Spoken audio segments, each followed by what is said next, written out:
"Dad, don't drink the tea from that cup. The new MOM put poison in it."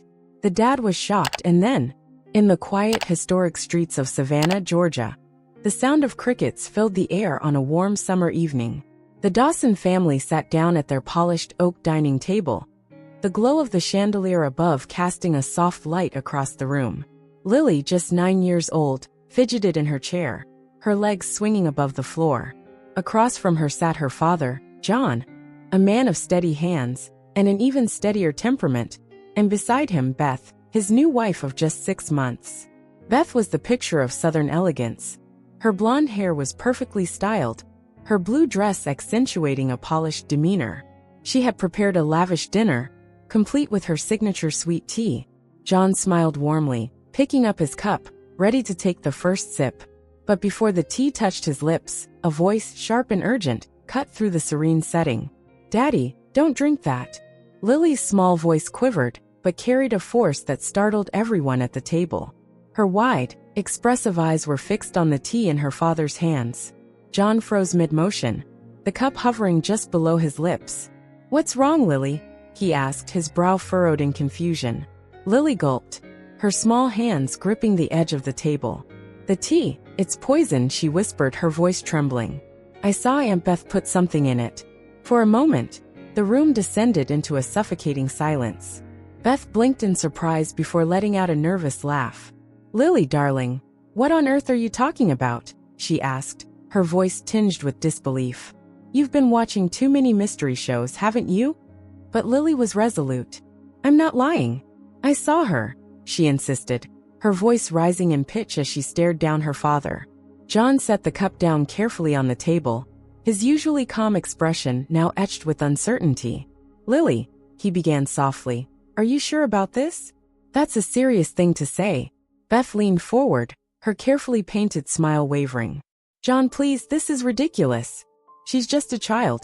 Children have wild imaginations. Isn't that right, sweetheart?" She turned to Lily with a tight smile, but her eyes betrayed a flicker of unease. Lily's face turned red with frustration.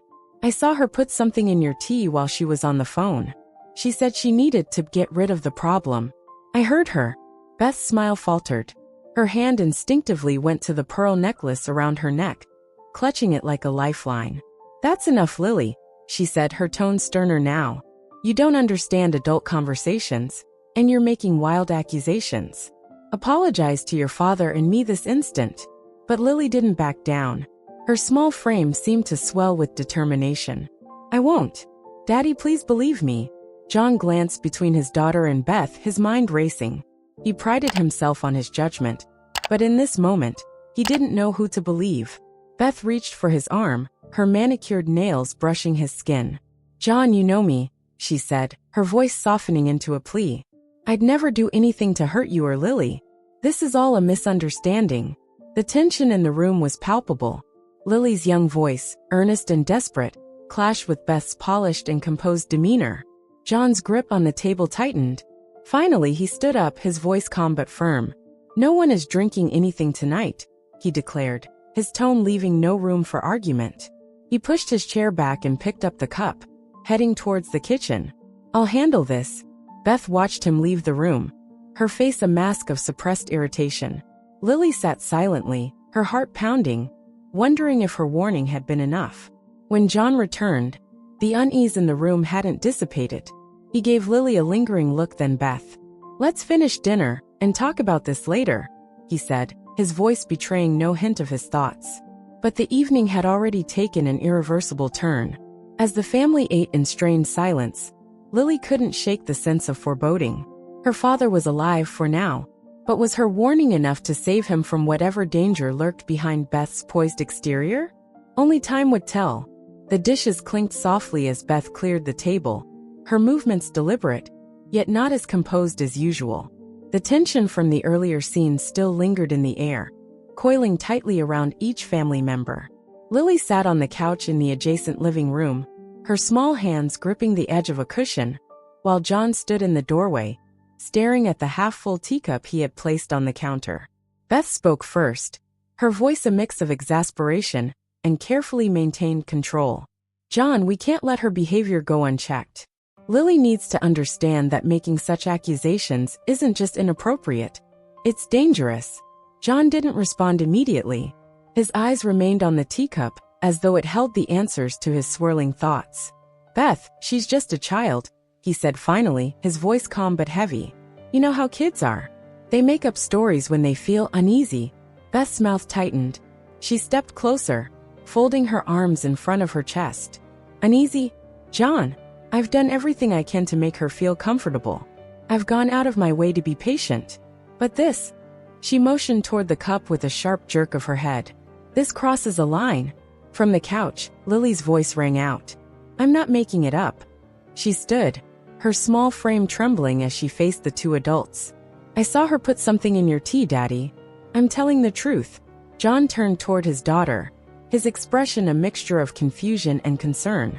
Lily, come here, he said, his voice softer now. Lily hesitated but walked over, her hands clutching the hem of her shirt. She looked up at her father, her eyes wide and brimming with urgency. I saw her, she repeated. She was on the phone in the kitchen, and she said she had to get rid of a problem. Then she poured something into the tea.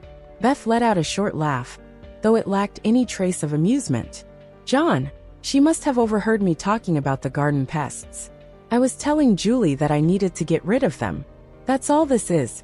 She forced a smile, but there was a tension in her jaw that didn't go unnoticed.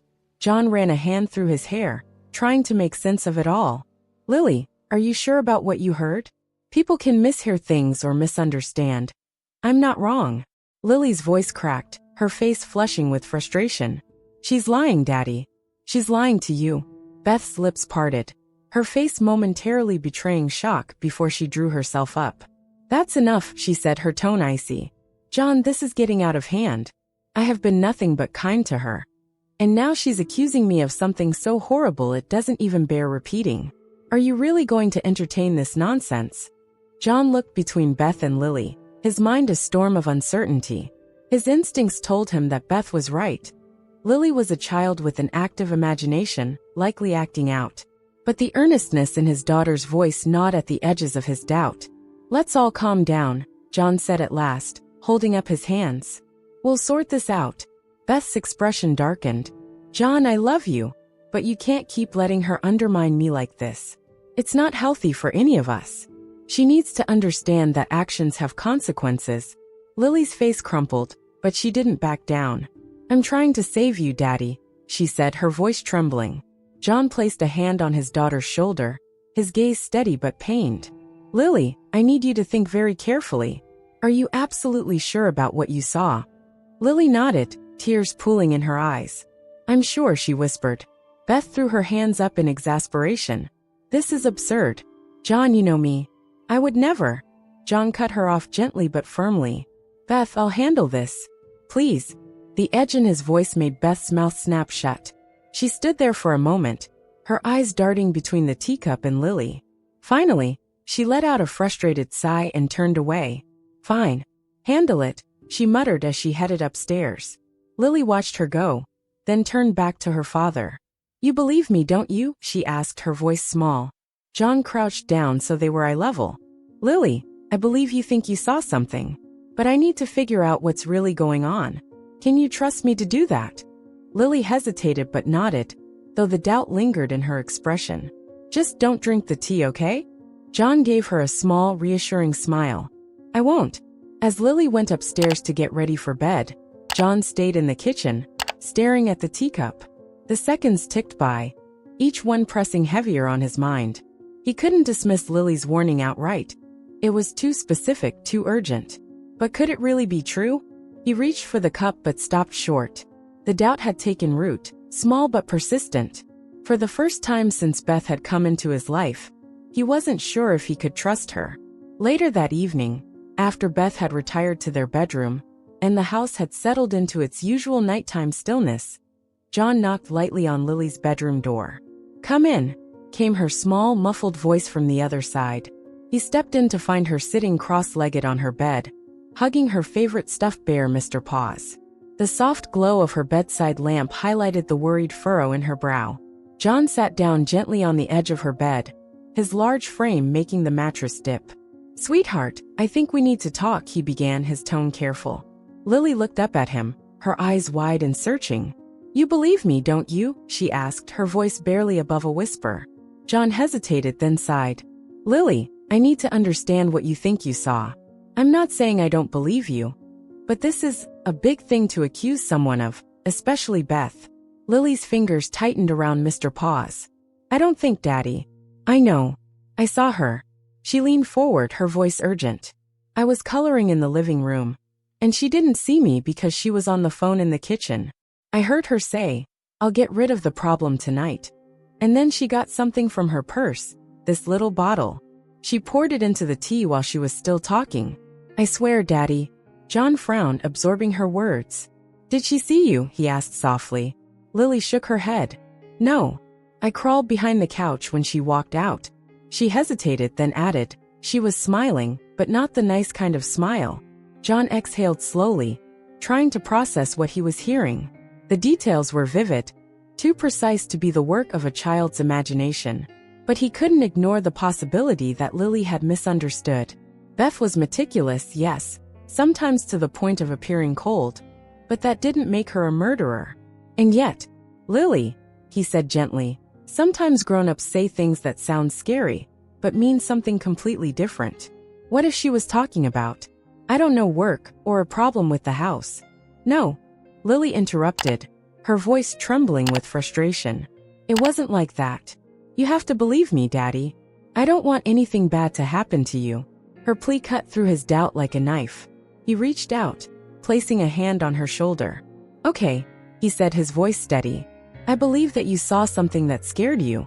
And I promise, I'll keep an eye on Beth. But we can't jump to conclusions, all right? Lily's face twisted in disappointment. You don't believe me, she muttered, looking away. I didn't say that, John replied firmly. What I'm saying is that we need to be sure. And until we are, I need you to be careful. Don't say anything more to Beth about this, okay? Let me handle it. Lily nodded reluctantly, though her grip on Mr. Paws remained tight. But, Daddy, if you drink something she gives you, don't swallow it. Promise. John's lips twitched in a faint smile, despite the weight in his chest. I promise. He leaned over to kiss her forehead, smoothing back a strand of her hair. Get some sleep now, pumpkin. Everything's going to be okay.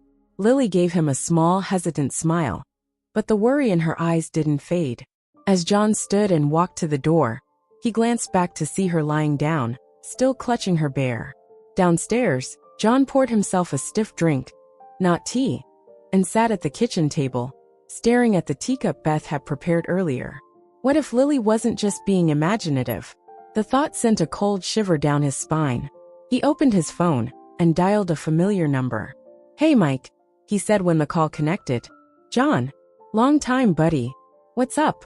Mike's voice was warm and gravelly, the sound of someone who'd seen too much and learned to laugh through most of it. Listen, I need your help.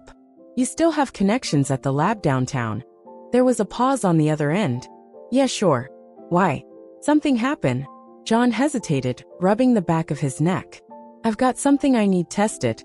Quietly. Can you do that? Mike's tone shifted, becoming serious. You're not in trouble, are you, John? No, it's nothing like that, John said quickly. Just, I need to be sure about something. Can you help me? Of course, Mike said without hesitation. You know I've got your back. Bring it by tomorrow. John hung up, relief mixing uneasily with the knot in his stomach. He glanced again at the teacup, then carefully poured its contents into a small container, sealing it tight. He placed the container in the back of the refrigerator, hidden behind the leftover lasagna. As he closed the fridge, he looked up and caught his reflection in the stainless steel door. The man staring back at him seemed older, wearier. For the first time since Beth had entered his life, John felt the faint but unmistakable pull of doubt. The next morning, the soft sunlight streamed through the kitchen windows, painting golden streaks on the tiled floor. John sat at the table, sipping his coffee in silence. Lily was still upstairs, likely getting ready for school, and Beth moved around the kitchen with calculated grace, humming a soft tune as she prepared breakfast. Despite the cheerful melody, John felt a disquiet in the air, a tension lingering from the previous night. Beth set a plate of scrambled eggs and toast in front of him, then sat down across the table with her own breakfast. She tilted her head, studying him with a soft smile. "You're awfully quiet this morning," she said, her voice as smooth as silk. "Everything okay?" John stirred his coffee absent-mindedly, not looking up. "Yeah, just a lot on my mind." Beth's smile faltered for a fraction of a second, but she quickly recovered. "Is it work? Or something else?" she probed gently. John hesitated, unsure how much to reveal. "Just some things to sort out," he said finally. "I'll figure it out." Beth reached across the table, her manicured hand brushing his lightly. "John, you can talk to me about anything. You know that." Her tone was warm, her blue eyes locking onto his. "We're a team. Whatever it is, we'll face it together." He looked at her hand resting on his, her touch light yet purposeful. It was the first time in months that he realized how little he truly knew about this woman. His hesitation didn't go unnoticed. Beth withdrew her hand, leaning back in her chair. Her expression shifted, a subtle tightness appearing around her eyes. "This is about Lily, isn't it?" she asked quietly. John blinked, surprised by her directness. "What makes you say that?" She gave a soft laugh, though there was a sharp edge to it. "Come on, John. Last night was tense, to say the least. I know she doesn't like me, but accusing me of something so vile." She shook her head, her tone heavy with disappointment. "It breaks my heart." John didn't respond immediately. He took a long sip of coffee, giving himself time to gather his thoughts. "Beth, she's just a kid. She has a vivid imagination. And sometimes kids say things without understanding the full picture." Beth leaned forward, her hands clasped together on the table. "John, this isn't about imagination. This is about trust." Her voice softened, turning almost pleading. "I love you, and I've tried so hard to be a good stepmother to Lily. But how can we make this work if she's determined to push me away?" Her words carried a quiet urgency, her eyes glistening, as though on the verge of tears. "I'd never hurt you or Lily," she continued. "She's the most important part of your life, and I've accepted that. But I need to know you believe me when I say I'd never do anything to harm her or you." John felt a pang of guilt under her intense gaze. Was he being unfair? The evidence, or lack of it, was flimsy. Beth had been nothing but kind to Lily, albeit in her own reserved way. But Lily's accusations had been so earnest, so full of conviction. Beth reached for his hand again. "John, I know this isn't easy, but we need to be on the same page. If Lily keeps thinking she can say these things without consequences, it'll only get worse. For all of us." He stared at their joined hands, her grip firm yet imploring. "What do you mean by consequences?" he asked carefully. "I mean boundaries," Beth replied smoothly. "She needs to understand that her words have weight. I'm not saying punish her, but maybe a serious talk. Something to make her see that these kinds of accusations can hurt people." John nodded slowly, though a faint unease prickled at the back of his mind. "I'll talk to her," he said finally. "But I think we all need to move past this. Things have been tense enough." Beth's face softened into a smile, though the corners of her lips seemed just a bit too tight. "I appreciate that, John. Really, I do." She stood and began clearing the table, her movements brisk and purposeful. "I want us to be a family. A real family." As she turned toward the sink, John caught a flicker of something in her expression. Was it triumph? Or just relief? He couldn't be sure. The doubt that had taken root the night before remained, even as he forced himself to play along. That evening, as Beth read a book in the living room, and Lily did her homework upstairs, John retrieved the sealed container from the fridge. The contents of the teacup swirled darkly under the kitchen's fluorescent light. He placed it carefully into a bag, and tucked it under his arm. "Going out?" Beth called from the living room, her tone light. "Just running an errand," he replied, keeping his voice casual. "Don't be too late," she said with a smile, her gaze returning to her book. John stepped out into the cool night, the weight of the container under his arm feeling heavier with every step. He couldn't shake the feeling that Beth's earlier words, her carefully measured concern, had been too perfect, too rehearsed. He needed answers, and he needed them soon. John arrived at Mike's modest home on the outskirts of Savannah, where a single porch light illuminated the driveway. Mike was already waiting for him, leaning against the doorframe with his arms crossed. The former detective's sharp eyes scanned John as he climbed out of his car. "You look like you haven't slept in days," Mike said, stepping aside to let him in. John forced a tired smile. "You'd be right about that." The house smelled faintly of coffee and old leather. Mike motioned for John to sit at the kitchen table while he grabbed 2 steaming mugs from the counter.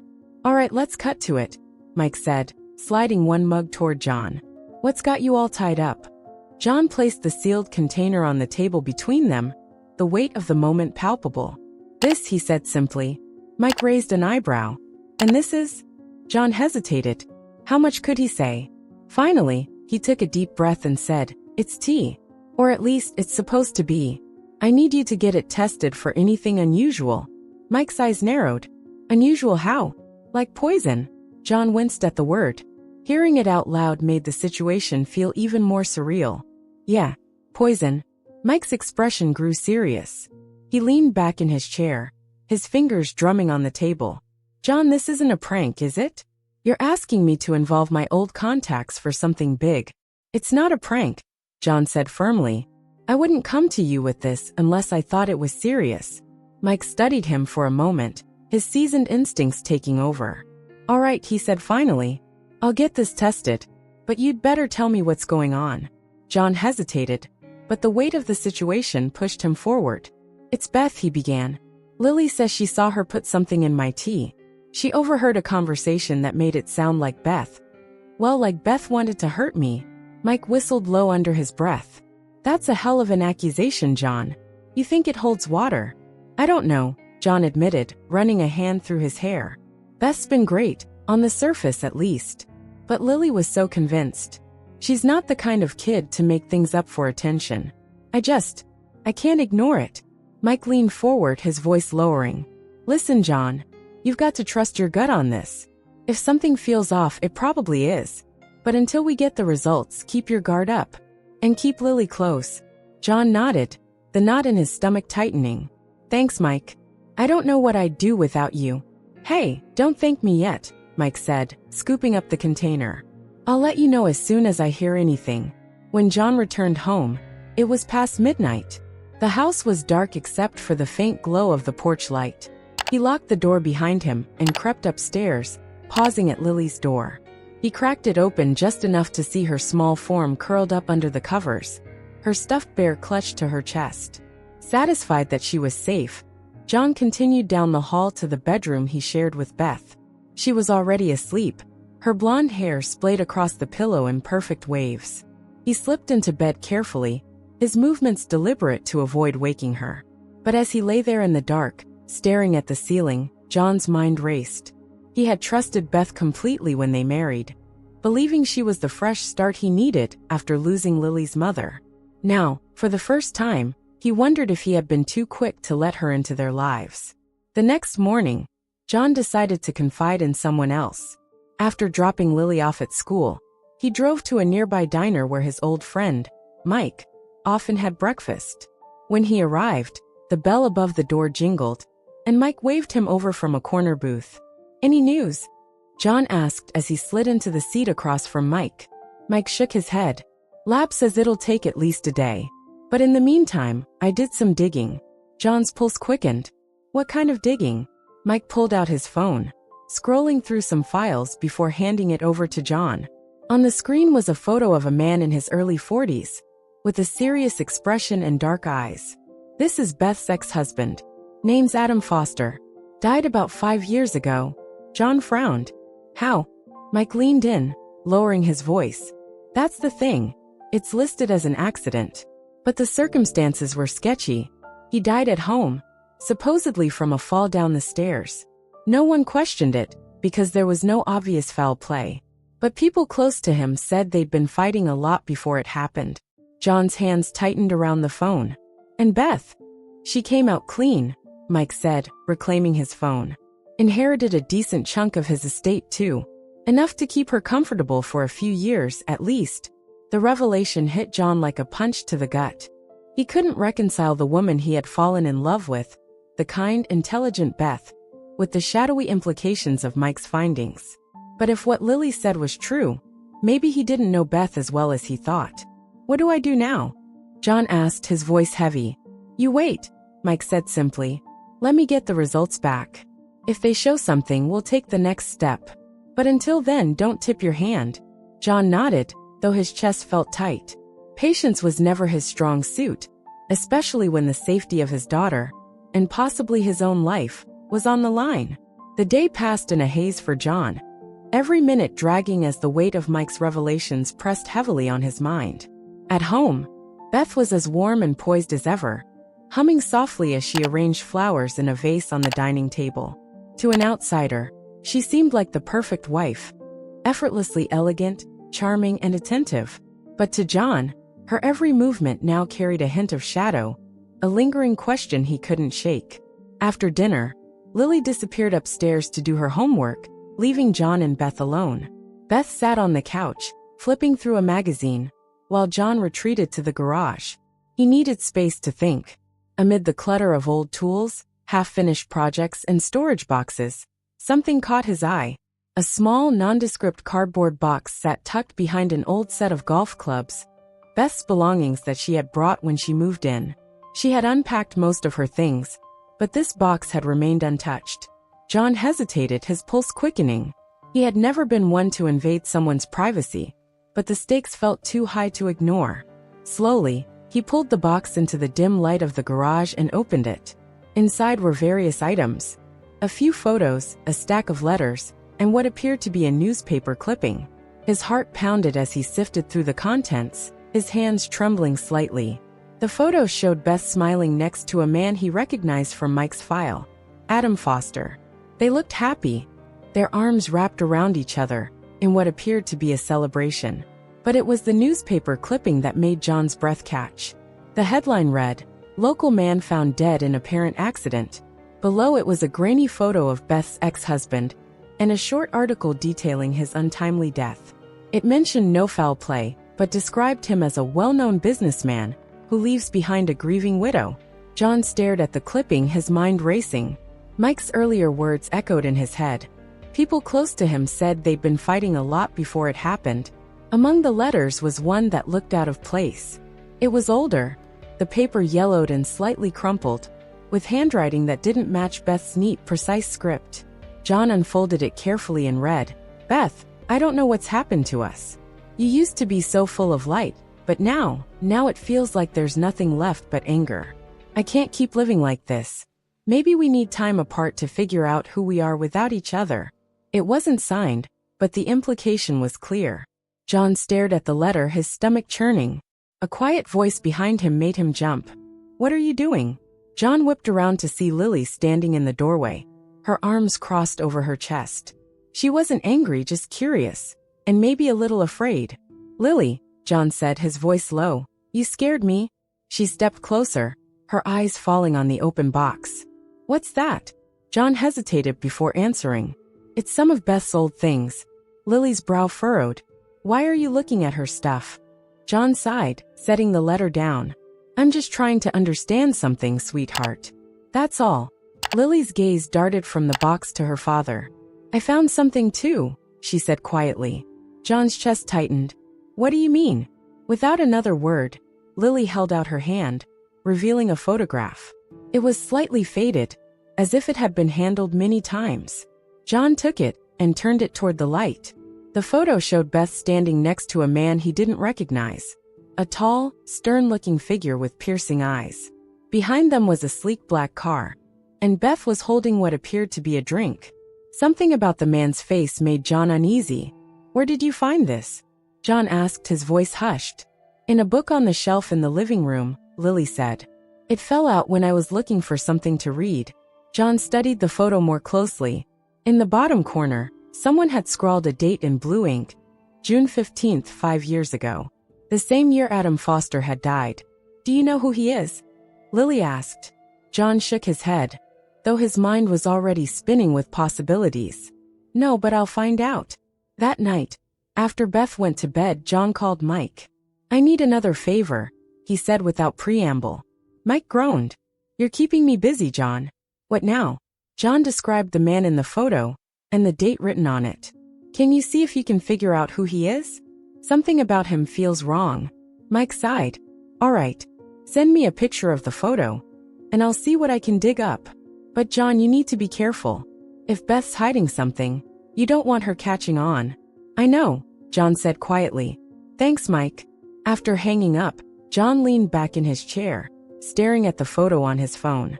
He felt like he was piecing together a puzzle, but the picture it was forming wasn't one he wanted to see. As he climbed into bed that night, Beth stirred, turning toward him. You're late, she murmured, her voice thick with sleep. Had some things to finish up, John replied, his voice steady despite the storm brewing inside him. Beth smiled faintly, her eyes fluttering closed again. John watched her for a long moment, wondering how someone who seemed so serene could be hiding so many secrets.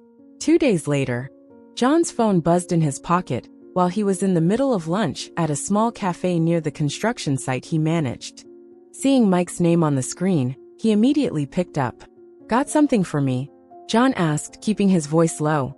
I've got more than something, Mike replied, his tone serious. Lab results just came back. The tea, he paused. It tested positive for a concentrated toxin, something called aconitine. It's not just dangerous, John, it's lethal. Even a small dose could kill a man. The fork in John's hand slipped from his grasp, clattering loudly against the table. He leaned back in his chair, struggling to process the words. You're sure? He asked, though he already knew the answer. I'm sure, Mike said firmly. This isn't the kind of thing you find at a grocery store either. It's rare and hard to get. Whoever put it in your tea knew exactly what they were doing. John's chest tightened, the world around him shrinking to just that moment. Lily had been telling the truth, and now he had proof. His wife, his Beth, had tried to kill him. What do I do now? He whispered, his voice thick with disbelief. You need to get out of there, Mike said, his tone urgent. You and Lily both. Pack some bags, make up an excuse and leave. Don't confront her yet. We need more information before you make any move. John closed his eyes, gripping the edge of the table. There's more, isn't there? Mike hesitated. Yeah, there's something else. Just tell me, John said sharply. The man in the photo you sent me? His name's Caleb Myers. He was Adam Foster's best friend. Or at least he used to be. He died the same year as Adam, and get this, his death was ruled a suicide. Gunshot wound. But Mike trailed off. But what? John pressed. There's no mention of Beth in any of the official reports, but there's chatter. Old rumors from people who knew Adam and Caleb. Word is Beth and Caleb were involved. Some think it started before Adam's death. Others think she turned to Caleb after. Either way, people close to them said things went south fast before Caleb died. John felt as though the ground had been ripped out from under him. He couldn't ignore the pattern. Beth had been at the center of 2 deaths and now she tried to poison him. John, I mean it, Mike said. Get out of there. Tonight. That evening, John returned home, his mind racing as he tried to plan his next steps. Beth greeted him at the door with her usual warm smile, kissing him on the cheek. Dinner's almost ready, she said. I made your favorite lasagna. John managed a smile, though his stomach churned. Thanks, Hans, smells great. Lily came bounding down the stairs, her backpack slung over one shoulder. Hi, Daddy, she chirped, her smile bright despite the tension that still lingered between them. Hey, Pumpkin, John said, ruffling her hair. How was school?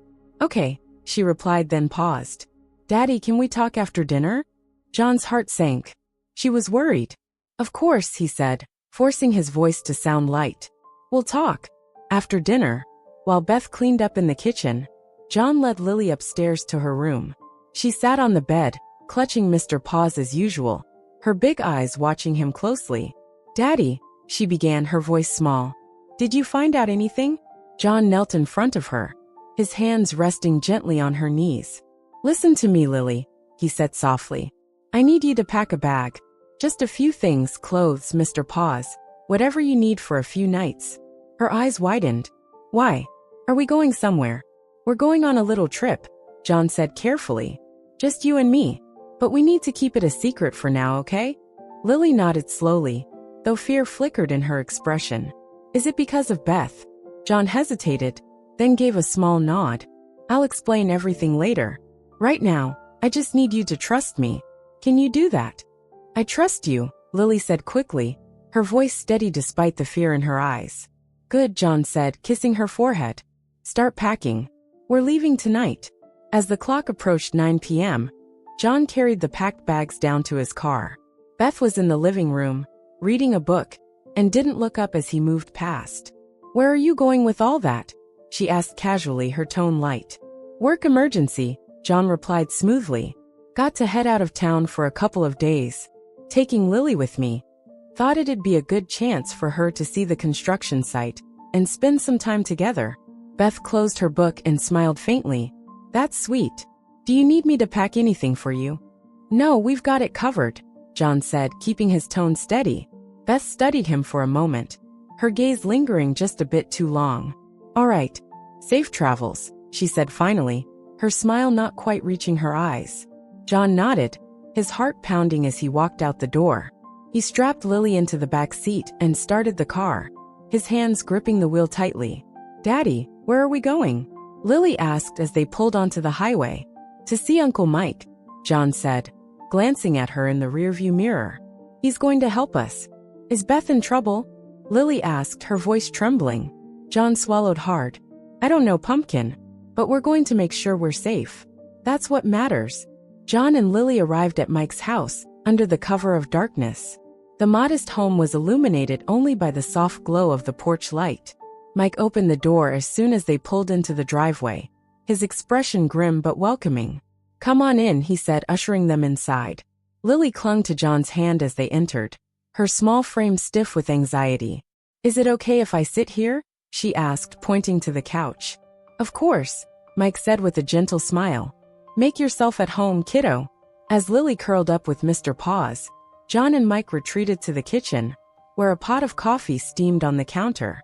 You did the right thing getting her out of there, Mike said, pouring 2 cups and handing one to John. But this isn't over. Beth's going to notice something's off sooner or later. John took a sip, his hands still trembling slightly. What do we do now? He asked, his voice low.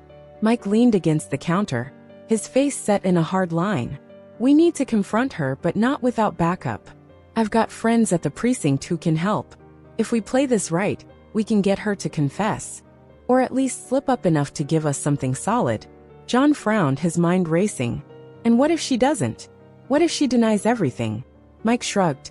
Then we make sure she can't hurt you or Lily. Restraining orders, legal action, the works. But I don't think she'll play it cool. People like Beth, when they're cornered, they crack. John nodded slowly, though a knot of unease twisted in his stomach. The idea of confronting Beth sent a chill through him. He had trusted her with his life, with Lily's life. Now he wasn't sure what she was capable of. The next morning, while Lily stayed with Mike, John returned home. As he pulled into the driveway, he noted that Beth's car was still in its usual spot. The house looked peaceful, almost mocking in its normalcy. John stepped inside, his heart pounding. The smell of freshly brewed coffee greeted him, and Beth was in the kitchen, humming as she prepared breakfast. Morning, she said cheerfully when she saw him. You're back early. Where's Lily? She's with a friend, John said, keeping his tone casual. Thought I'd swing by and grab a few things. Beth raised an eyebrow, her smile faltering slightly. Everything okay? You left in a bit of a rush last night. Yeah, just work stuff, John replied, forcing a grin. You know how it is. Beth studied him for a moment, her gaze sharp. Then she turned back to the stove. Well, I made pancakes. You want some? John hesitated, the memory of the poisoned tea flashing in his mind. No thanks. I'm not hungry. Beth didn't press, but her movements were slower now, more deliberate. You seem tense, she said after a moment. Is something wrong? John shook his head. No, just tired.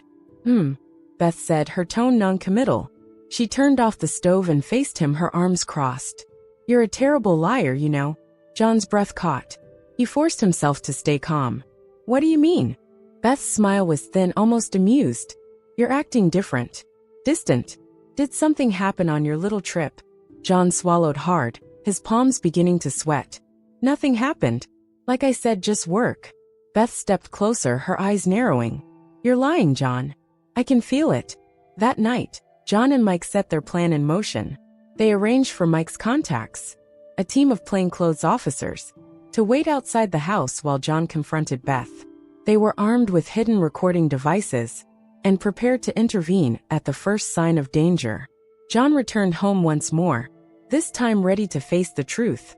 Beth was in the living room, sipping a glass of wine as soft music played in the background.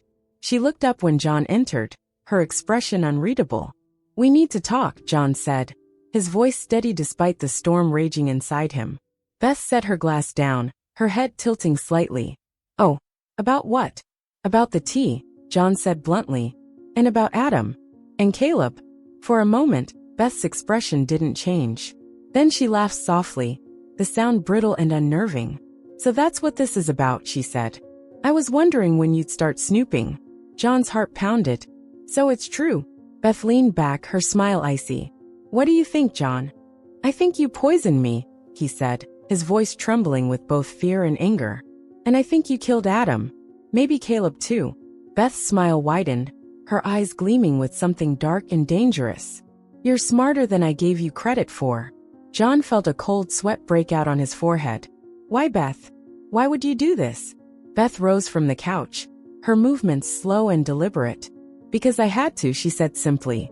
"Adam was a mistake and Caleb, well, he didn't know how to let go. And you, John? You're just the next chapter." Her words sent a chill down John's spine. He took a step back, his hand moving toward his pocket where the recording device was hidden. "What's your plan, Beth?" he asked, his voice steady despite the fear coursing through him. Beth chuckled, shaking her head. "My plan was perfect. Until Lily. She ruined everything. But it's not too late to fix things." Before Beth could say another word, the door burst open, and the officers stormed in. "Police! Stay where you are," one of them shouted. Beth froze, her smile vanishing as the reality of the situation dawned on her. She raised her hands slowly, her expression twisting into one of cold fury as she glared at John. "You'll regret this," she hissed. But John didn't respond. He watched in silence as the officers handcuffed her and led her away, the weight of the past days finally lifting from his chest.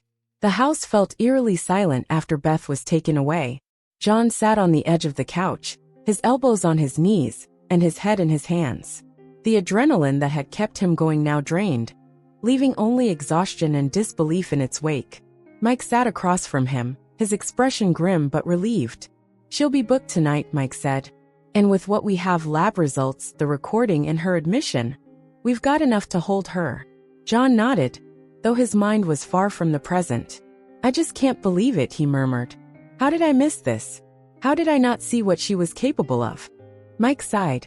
"You trusted her, John. That's not a crime. She knew how to hide it. People like her always do." At that moment, Lily emerged from the hallway, her small figure clutching Mr. Paws tightly. "Is it over?" she asked, her voice soft but steady. John opened his arms and Lily ran to him, burying her face in his chest.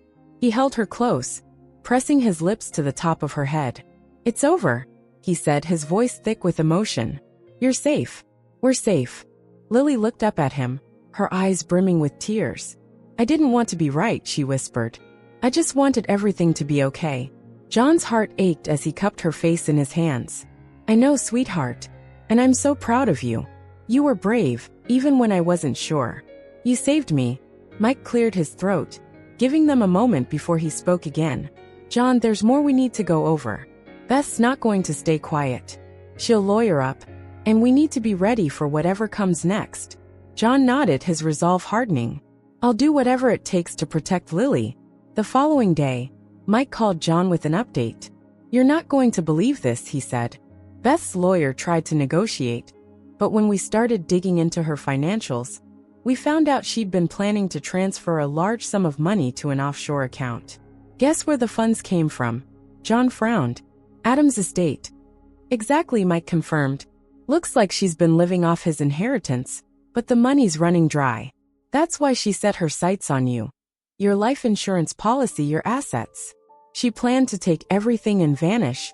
John felt a surge of anger, mixed with a bitter sense of betrayal. "She used me," he said, his voice low. "She was setting me up this whole time." Mike sighed. "Yeah, but now she's the one in a corner. Between the attempted poisoning and her financial scheme, she's not walking away from this." 2 weeks later, John sat in a courtroom, his hands clasped tightly in his lap. Beth sat at the defendant's table, her once perfect composure now cracked. Her lawyer argued fiercely, but the evidence against her was overwhelming. The moment came when the judge announced her verdict: guilty of attempted murder and fraud. The words echoed in John's ears, both a relief and a reminder of how close he had come to losing everything. Beth was led away in handcuffs, her gaze briefly meeting John's. There was no remorse in her eyes, only cold, simmering anger. John turned away, pulling Lily closer to him. In the weeks that followed, life began to return to normal, or at least a new version of it. John focused on rebuilding his routine, keeping Lily's days filled with school, playdates, and family time. The shadow Beth had cast over their lives slowly faded, replaced by a renewed sense of security. One evening, as they sat in the backyard under the glow of string lights, Lily brought out a tray with 2 steaming mugs of tea. "I made this," she announced proudly, setting the cups on the small table between them. John chuckled, pulling her into his lap. "Thanks, Pumpkin. What kind is it?" "Chamomile," she said with a grin. "It's safe, I promise." John laughed, his heart swelling with pride and gratitude. "I trust you, Lily," he said. "Always." As they sipped their tea and gazed at the stars, John felt a profound sense of peace. They had survived the storm, and now, the future was theirs to rebuild together. Months passed, and life began to find a steady rhythm again. The shadow of Beth's betrayal lingered, but grew fainter with each new day. For John and Lily, each moment of normalcy became a small victory. Meals together, laughter over homework, and quiet nights watching movies in their cozy living room. The town of Savannah, however, hadn't forgotten the sensational case. Whispers about the attempted poisoning, Beth's dark past, and John's narrow escape circulated for weeks. At first, John felt the weight of those stares, the intrusive questions of neighbors and acquaintances. But over time, people's curiosity waned, and life resumed its usual pace. One crisp autumn morning, John and Lily walked hand in hand through the bustling farmer's market. Lily darted ahead to a stall selling fresh-baked goods, her laughter ringing out as she picked out a cinnamon roll almost the size of her face. John couldn't help but smile at her joy, a stark contrast to the fear that had gripped them months ago. "Daddy, can we get some apples too?"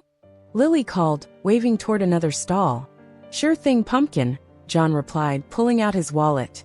As they moved through the market, John noticed a familiar face approaching: Mike, his longtime friend, and the man who had stood by him through everything. Mike grinned as he caught sight of them. "Well, if it isn't my favorite duo," he said, crouching to give Lily a fist bump. "How's it going, kiddo?" "Great." Lily beamed. "Daddy says we're going to make an apple pie today." Mike chuckled, straightening up. "Sounds like a solid plan. How about you, John?" Settling back in, John nodded, the weight that had hung over him for so long now noticeably lighter. "Getting there. Thanks to you." Mike waved a hand dismissively. "You did the hard part. I just nudged things along." Lily tugged on John's sleeve. "Daddy, can I go look at the pumpkins?" she asked, pointing to a stall nearby.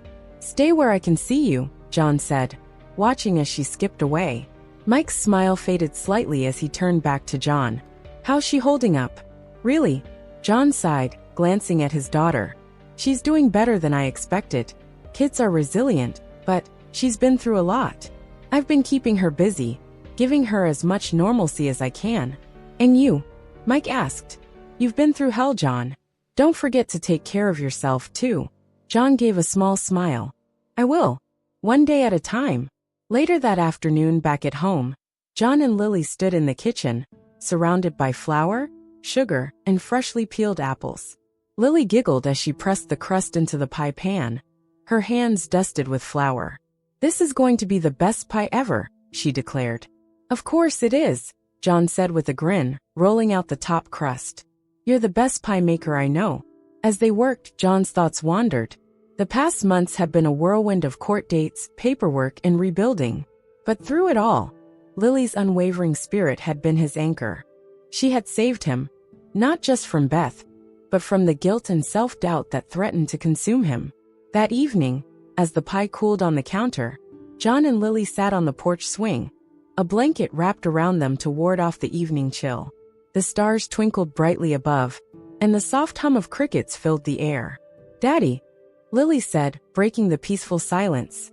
"Yeah, Pumpkin," John replied, gently rocking the swing. "Are we going to be okay? Like really okay?" she asked, her voice quiet but steady.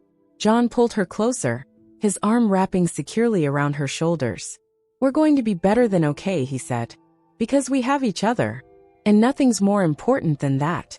Lily smiled, leaning her head against his chest. "I love you, Daddy.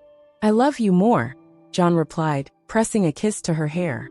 As the days turned into weeks, John and Lily found joy in the little things, baking pies, planting flowers in the garden, and planning trips to the nearby beach. Each moment was a step forward, a reminder that life, though fragile, was also beautifully resilient. In the end, the tragedy that had nearly torn them apart only made their bond stronger. And as they faced the future together, John knew that no matter what challenges lay ahead, they would face them as a family, unshaken, unbreakable, and filled with hope.